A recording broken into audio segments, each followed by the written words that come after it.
Today we're cooking delicious ham and cheese rolls that are simply irresistible. Place a ham slice on the table and brush or spread a thin layer of mayo with a spoon. Add another ham slice on top and repeat until you have 3 well-distributed layers.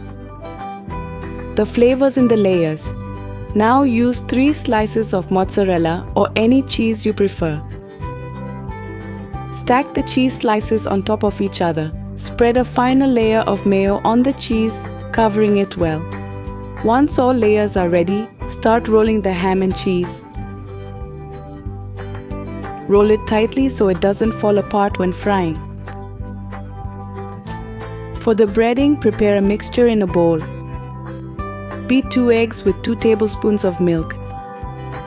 This helps breadcrumbs stick, giving rolls a crispy, delicious texture when fried.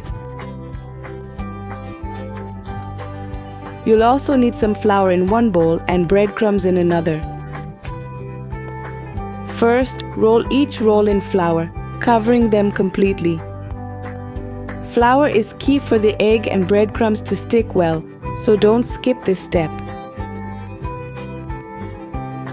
Now dip them in the egg and milk mixture, then coat them in breadcrumbs.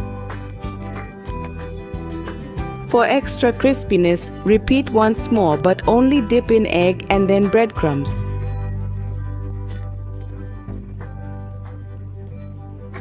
This will give them a better texture and a perfect crunch when you bite in. Before we continue, I'd like to give a shout out to some of our loyal followers. Thanks to the Reyes from Mexico, Patricia Soto from Chile, and Mirta Ramos from Cuba. Thank you for your ongoing support and for enjoying our recipes. You're the reason we do this with so much love. Now heat oil in a pan over medium-high heat. When the oil's hot, fry the rolls until they're golden and crispy on both sides. This is when your kitchen fills with a mouth-watering aroma, drawing everyone to see what's cooking. Once done, remove them from the oil and place on paper towels to drain excess grease. You can use recycled paper towels here to be more eco-friendly. Finally, your ham and cheese rolls are ready to enjoy.